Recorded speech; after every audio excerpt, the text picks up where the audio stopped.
ഈസിയായിട്ട് ജയിക്കേണ്ട ഒരു മത്സരത്തെ ഇന്ത്യയുടെ ടോപ്പ് ഓർഡർ ബാറ്റർമാർ വന്നിട്ട് കുളമാക്കി പോയൊരു ദിവസം.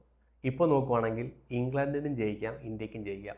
ഡേ 3 കൂട്ട് തന്നെ ബലാബലം രണ്ട് ടീമും നല്ല രീതിയിൽ ഫൈറ്റ് ചെയ്തു. അത് ബോളിങ്ങിലായാലും ബാറ്റിങ്ങിലായാലും അവരെ കൊണ്ട് പറ്റുന്ന രീതിയിൽ ഫൈറ്റ് ചെയ്തു. ഈ പിച്ചിൽ എങ്ങനെയാണോ കളിക്കേണ്ടത് അതുപോലെയാണ് ഇന്ത്യയുടെ ബോളർമാരായാലും ഇംഗ്ലണ്ടിൻ്റെ ബോളർമാരായാലും ഇന്ത്യയുടെ ബാറ്റർമാരായാലും ഇംഗ്ലണ്ടിൻ്റെ ബാറ്റർമാരായാലും കളിച്ചത്.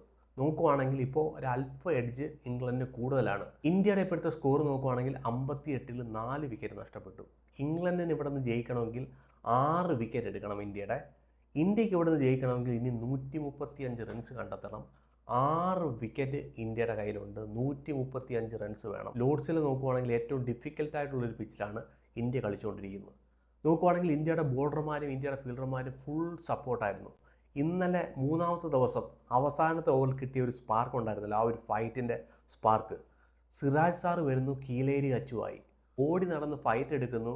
ഫൈറ്റ് മാത്രമല്ല വിക്കറ്റും എടുത്തു കൊടുത്തു Siraj sir, DSP sir. Siraj sir വന്നിട്ട് ഫയറായിരുന്നു. ബെൻ ടക്കറ്റ് അപകടകാരി. അവിടെ ബാസ്ബോൾ കളിക്കാൻ പറഞ്ഞു വിട്ട ബെൻ ടക്കറ്റിനെ പറഞ്ഞു വിടുന്നു. അവിടെ ഡിഫൻസീവ് ക്രിക്കറ്റ് കളിക്കാൻ പറഞ്ഞു വിട്ട ഓലി പോപ്പിൻ്റെ വിക്കറ്റ് എടുക്കുന്നു. Super bowling. പവലിയനിലൂടെയാണ് ബോൾ ചെയ്തത്. അവിടെ സൂപ്പർ ബോളിംഗ് കാഴ്ചവെക്കുന്നു. അവിടെ സൈഡ് ബേസ് മൂവ്മെൻറ്റ് കിട്ടുന്നു, ഇൻസിങ് കിട്ടുന്നു. സൂപ്പർ ബോളിംഗ് ആയിരുന്നു സിറാജ് സാറ് ഫയർ. സിറാജ് സാറിന് ഫയർ ആവണമെങ്കിൽ വിരാട് കോഹ്ലിയെ കാണണം സ്റ്റമ്പിൻ്റെ പുറയിൽ, അല്ലെങ്കിൽ ഇങ്ങനെ എന്തെങ്കിലും ചെറിയ ചെറിയ ഫൈറ്റൊക്കെ വരണം. അവിടെ സിറാജ് സാർ ഇൻവോൾവ് ആവും, അവിടെ ഫുൾ പെർഫോമൻസ് കാഴ്ചവെക്കും. അതുപോലെ വന്ന് ഫുൾ പെർഫോമൻസ് കാഴ്ചവെക്കുന്നു. നിതീഷ് കുമാർ റെഡ്ഡി വന്ന് വിക്കറ്റ് എടുക്കും. ആകാശ് ദീപ് വന്ന് അവിടെ വിക്കറ്റ് എടുക്കുന്നു. ഹാരി ബ്രോക്കിൻ്റെ നിർണായക വിക്കറ്റ്. അവിടെ നോക്കുകയാണെങ്കിൽ ഗില്ലിൻ്റെ ക്യാപ്റ്റൻസി സൂപ്പറുമായിരുന്നു. കീപ്പർ നോക്കുവാണെങ്കിൽ ക്ലോസ് സ്റ്റമ്പിലോട്ട് കൊണ്ടുവരുന്നു. ഫൈനലെങ്കിൽ ഫീൽഡറെ ഇടുന്നു. അവിടെ ഹാരി ബ്രോക്ക് എന്ന് പറഞ്ഞ അപകടകാരിയെ പറഞ്ഞു വിട്ടു. ഹാരി ബ്രോക്കിൻ്റെ ഇൻറ്റൻഷൻ വളരെ ക്ലിയർ ആയിരുന്നു, അറ്റാക്ക്. അവിടെ തൊട്ടുമുമ്പുള്ള ഓവറിൽ ആകാശ് ദീപിനെ അറ്റാക്ക് ചെയ്ത് കളിച്ചു. എന്നാൽ ബ്രില്യൻ ക്യാപ്റ്റൻസി, ബ്രില്യൻ ബോളിങ്. അവിടെ ഹാരി ബ്രോക്കിന് വിക്കറ്റ് എടുക്കാൻ കഴിഞ്ഞു. ഹാരി ബ്രോക്ക് ഒരു 10-15 അല്ലെങ്കിൽ ഒരു അരമണിക്കൂർ നിന്നിരുന്നെങ്കിൽ കളി മാറിപ്പോയനെ. 250 റൺസിൻ്റെ ടാർഗറ്റ് ഇന്ത്യക്ക് തരാൻ ഹാരി ബ്രോക്കിന് കഴിഞ്ഞു. എന്നാൽ അവിടെ സൂപ്പർ ബോളിംഗ് കാഴ്ചവെക്കുന്നു. നിതീഷ് കുമാർ അവിടെ സൂപ്പർ ബോളിംഗ് കാഴ്ചവെക്കുന്നു. പിന്നെയാണ് സുന്ദറിൻ്റെ എൻട്രി. ഇന്ത്യ എന്തിനാണ് സുന്ദറിനെ ക്യാരി ചെയ്യുന്നത്? ഗൗതം ഗംഭീർ എന്തിനാണ് സുന്ദറിനെ ക്യാരി ചെയ്യുന്നത്? ഗിൽ എന്തിനാണ് സുന്ദറിനെ ക്യാരി ചെയ്യുന്നതെന്ന് ഇന്ന് പിന്നെയും തെളിയിച്ചു സുന്ദർ. ബാറ്റ് കൊണ്ട് പെർഫോമൻസ് ചെയ്യുന്നു, ബോൾ കൊണ്ട് പെർഫോമൻസ് ചെയ്യുന്നു. സൂപ്പർ ബോളിംഗ് കാഴ്ചവെക്കുന്നു. നല്ല രീതിയിൽ ബോളിന് ഡ്രിഫ്റ്റ് കിട്ടുന്നുണ്ടായിരുന്നു. അവിടെ റൂട്ടിൻ്റെ വിക്കറ്റ് നിർണായകമായ ഒരു വിക്കറ്റായിരുന്നു. ആ ഒരു വിക്കറ്റാണ് ഇംഗ്ലണ്ടിനെ 192 റൺസിൽ പിടിച്ചു നിർത്താൻ ഇന്ത്യക്കായത്. സൂപ്പർ ബോളിംഗ് കാഴ്ചവെക്കുന്നു. എല്ലാം ബൗൾഡായിരുന്നു. അവിടെ റൂട്ടിനെ പറഞ്ഞു വിടുന്നു. റൂട്ട് നോക്കുകയാണെങ്കിൽ നമുക്കറിയാം 4th സ്റ്റമ്പിലോട്ട് അല്പം മൂവ് ചെയ്ത് കളിക്കുന്നതാണ്. അവിടെ സ്വീപ്പ് ഷോട്ട് അടിക്കാൻ പോകുന്നു, ആ ബ്ലൈൻഡ് സ്പോട്ട് വരുന്നു, അവിടെ കുറ്റി എടുത്തുകൊണ്ട് പോകുന്നു. അതുപോലെ തന്നെ ജെയ്മി സ്മിത്ത്, ഇന്ത്യയുടെ ഹെഡേക്ക് എന്ന് പറയണം, സൂപ്പറായിട്ട് ബോൾ ഡ്രിഫ്റ്റ് ചെയ്യുന്നു. ചെറിയൊരു ടേൺ കിട്ടുന്നു, അവിടെ ജിമ്മി സ്മിത്തിനെ എടുത്തുകൊണ്ട് പോകുന്നു, അപകടകാരി. അതുപോലെ തന്നെ ബെൻ സ്റ്റോക്കിനെ പറഞ്ഞു വിടുന്നു. സൂപ്പർ ബോളിംഗ് കാഴ്ചവെക്കുന്നു സുന്ദർ. പിന്നെ വാലറ്റത്തിൻ്റെ വിക്കറ്റ് എടുക്കാൻ ബുംറയെ കൊണ്ടുവരുന്നു. ബുംറ വരുന്നു, സൂപ്പറായിട്ട് യോക്കർ എറിയുന്നു. വാലറ്റ എപ്പോഴും ഇന്ത്യക്ക് പണി തരുന്നു. പക്ഷേ ഇന്ന് വന്ന് ബുംറ സൂപ്പറായിട്ട് യോക്കർ എറിയുന്നു, വാലറ്റത്തിൻ്റെ വിക്കറ്റ് എടുത്തുകൊണ്ട് പോകുന്നു. സത്യം പറഞ്ഞാൽ സിറാജും ആകാശ് ദീപും കണ്ടുപഠിക്കണം എങ്ങനെയാണ് വാലറ്റത്തിൻ്റെ വിക്കറ്റ് എടുക്കുന്നത്. സിറാജ് സാർ വരും വാലറ്റത്തിനെതിരെ ഗുഡ് ലെങ്ത് ബോളിൽ എറിയുമ്പോൾ യോക്കർ എറിയത്തേ ഇല്ല. ആകാശ് ദീപ് ആണെങ്കിലും ഗുഡ് ലെങ്ത് ഡെലിവറിയിലാണ് വാലറ്റത്തിന് ബോൾ ചെയ്യുന്നത്. ഇവിടെ നോക്കിക്കേ, ബുംറ വരുന്നു, സൂപ്പറായിട്ട് യോക്കർ യൂട്ടിലൈസ് ചെയ്യുന്നു, വാലറ്റത്തെ തീർത്തു. പ്രത്യേകിച്ച് ബ്രേഡൻ കാസ് കഴിഞ്ഞ കളിയിൽ 50 എടുത്തതാണ്. ക്രിസ് വോക്സ് ഇന്ത്യക്കെതിരെ നല്ലൊരു പെർഫോമൻസ്, ബാറ്റിംഗ് പെർഫോമൻസ് കാഴ്ചവെക്കും. ക്രിസ് ഫോക്സിനെ പറഞ്ഞു വിടുന്നു, സൂപ്പർ ബോളിംഗ് കാഴ്ചവെക്കുന്നു. ഇംഗ്ലണ്ടിനെ 192 റൺസിൽ പിടിച്ചു കെട്ടാൻ ഇന്ത്യയുടെ ബോളർമാർക്കും ഇന്ത്യയുടെ ഫീൽഡർമാർക്കുമായി. ഫീൽഡിങ് സൂപ്പറുമായിരുന്നു. ജഷ്വാൾ സൂപ്പറായിട്ട് ഗല്ലിയിലൊരു ക്യാച്ചൊക്കെ പിടിച്ചു, സൂപ്പറുമായിരുന്നു. പക്ഷേ ഇന്ത്യയുടെ ബാറ്റർമാർ എന്താണ് കാഴ്ചവെച്ചത്? Top order. First of all Jaiswal ego മാറ്റി വെക്കുക. ഫസ്റ്റ് ഇന്നിങ്സിൽ ജോഫ് ആർച്ചർ അവിടെ ഒന്ന് ഔട്ടാക്കി. എന്നാൽ രണ്ടാമത്തെ ഇന്നിങ്സിൽ ഔട്ട്സൈഡ് ദ ഓഫ് സ്റ്റമ്പിൽ ഒരു ബൗൺസർ എറിയുന്നു, ഭീമൻ ബൗൺസർ. അത് എത്തി വലിഞ്ഞടിക്കാൻ പോകുന്നു, വിക്കറ്റ് കൊണ്ട് കളയുന്നു. ജഷ്വാളിന് സത്യം പറഞ്ഞാൽ വിക്കറ്റിൻ്റെ വാല്യൂ അറിയത്തില്ല. ആ ഒരു സ്റ്റേജിൽ രണ്ടാമത്തെ ഓവറാണ്, പുതിയ ബോളാണ്. ജോഫ് ആർച്ചർ നല്ല ഫ്രഷിൽ നിൽക്കുകയാണ്, ബോൾ പഴകിയിട്ടില്ല. ഒരു 6-7 ഒക്കെ ഓവർ ആവുന്നത് പോലെ അല്ല. ജോഫ് ആർച്ചർ നല്ല ഫയറിൽ എനർജിയിൽ നിൽക്കുന്ന സമയത്ത് ഔട്ട്സൈഡ് ദ ഓഫ് സ്റ്റമ്പിൽ പോയ ബോളിനെ എത്തി വലിഞ്ഞ് വിക്കറ്റ് കൊണ്ട് കളഞ്ഞു.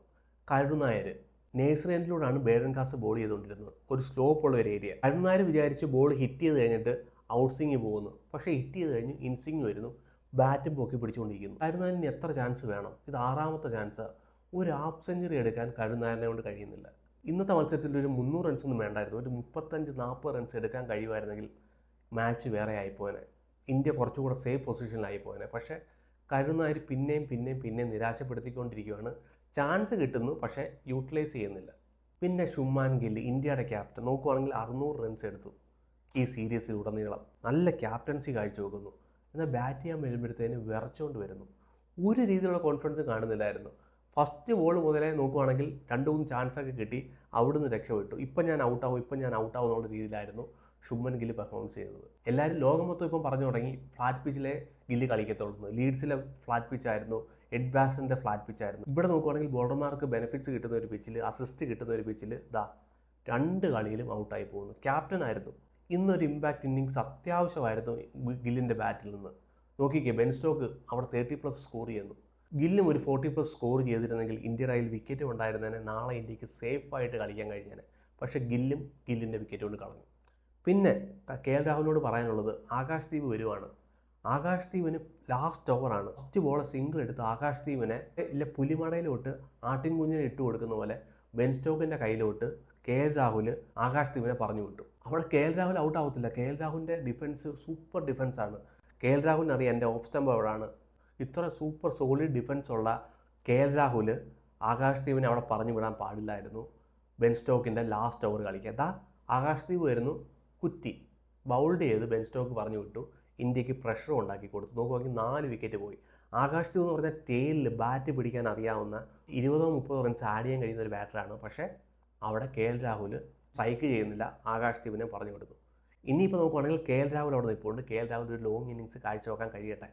ഋഷഭ് പന്ത് നാളെ വരുമ്പോഴത്തേന് അറ്റാക്ക് ചെയ്ത് തന്നെ കളിക്കട്ടെ. എത്രയും പെട്ടെന്ന് ഒരു സ്കോർ, ഇപ്പോൾ 135 റൺസ് വേണം. ഋഷഭ് പന്ത് അവിടെ നിൽക്കുമ്പോഴത്തേന് ഒരു 70-60 റൺസിലോട്ട് ഇന്ത്യയുടെ സ്കോറിനെ കൊണ്ടുവരാൻ കഴിയട്ടെ. ഒരു 60 റൺസൊക്കെ വരുമ്പോൾ എന്തായാലും സ്കോർ ബോർഡ് പ്രഷർ വരും. 60-70 റൺസൊക്കെ വരുമ്പോൾ സോ ആ ഒരു പ്രഷർ പോകുന്നത് ബെൻ സ്റ്റോക്കിൻ്റെ കയ്യിലോട്ടാണ്. സോ നാളത്തെ 1 അവർ നിർണായകമാണ്. നമ്മൾ ഈ മത്സരം ജയിക്കും, എനിക്ക് പൂർണ്ണമായിട്ടും വിശ്വാസമുണ്ട്. ഈ മത്സരം ഇന്ത്യ തന്നെ ജയിക്കും. സുന്ദർ വന്ന് ഇന്ത്യയെ ജയിപ്പിക്കും. പക്ഷേ നാളത്തെ ഒരു 1 അവർ ബെൻ സ്റ്റോക്കിനായാലും ജോഫ് ആർച്ചറിനായാലും ഇന്ത്യ വിക്കറ്റ് കൊണ്ട് കളയാതിരിക്കട്ടെ. നാളത്തെ ഒരു 1 അവർ ഇന്ത്യ സർവൈവ് ചെയ്ത് കഴിഞ്ഞാൽ ഈ മത്സരം ഇന്ത്യക്കുള്ളത് തന്നെയാണ്. ഇന്ത്യ ജയിക്കും. പക്ഷേ നാളത്തെ ഒരു 1 അവർ ഒന്ന് നോക്കി കളിക്കുവാണെങ്കിൽ ഒന്നാമത്തെ ടെസ്റ്റ് നമ്മുടെ തന്നെയാണ്. ഇപ്പോഴും തോക്കാൻ വലിയ ചാൻസ് ഇല്ല. ഇനി രവീന്ദ്ര ജഡേജയുണ്ട്, ഋഷഭ് പന്തുണ്ട്, KL രാഹുലുണ്ട്, സുന്ദറുണ്ട്. ഇവരെല്ലാം കൂടെ വിചാരിച്ചു കഴിഞ്ഞാൽ ഈ 135 റൺസ് ഈസിയായിട്ട് കണ്ടെത്താൻ കഴിയും. ബോൾ പഴകിയിട്ടുമുണ്ട്. ഏകദേശം 17 ഓവറോളം എറിഞ്ഞിട്ടുണ്ട്. ബോൾ പഴകിയിട്ടുണ്ട്. സോ ആ ഒരു അഡ്വാൻറ്റേജ് ഇന്ത്യ നാളെ യൂട്ടിലൈസ് ചെയ്യും. നമ്മൾ ഇവിടുന്ന് ജയിക്കുക തന്നെ ചെയ്യും.